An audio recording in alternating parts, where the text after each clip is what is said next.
চট্টগ্রাম জেলার শ্রদ্ধেয় কবি স্বপন কুমার বৈদ্য দাদার একটি কবিতা পিছিয়ে পড়েছি আবৃত্তি করছি আমি ফরিদুল ইসলাম ফারুক খান, বগুড়া।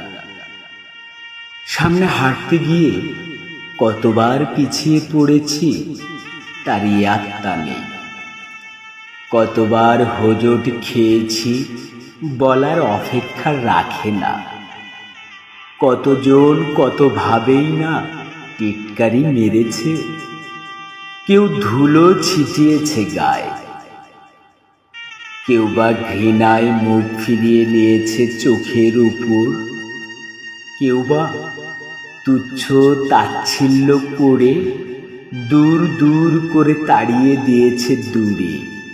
তবুও আমি সামনে হাঁটতে চেয়েছি তোমার হাতে হাত রেখে, চেয়েছি তোমার মনের সাথে মন মেলাতে, পারিনি সেটা। সামনে হাঁটতে গিয়ে শুনেছি কত কটু কথা, সয়েছি কত লাঞ্ছনা গঞ্জনা, বলে শেষ করা যাবে না তা।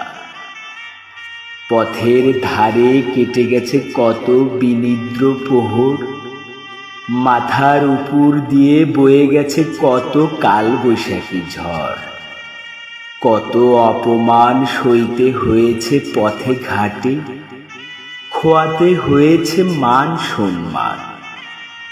সামনে হাঁটতে গিয়ে গুড়িয়ে গেছে কত বুননো স্বপ্ন, ভেঙে গেছে সুখের খেলাঘর, হেঁটে যেতে হয়েছে কত শত মাইল বন্ধুর পথ, ভাঙতে হয়েছে কত স্বপ্ন। সামনে হাঁটতে গিয়ে কতবার পিছিয়ে পড়েছি সেটা শুধু পথ আর পথের ধূলিকণা জানে।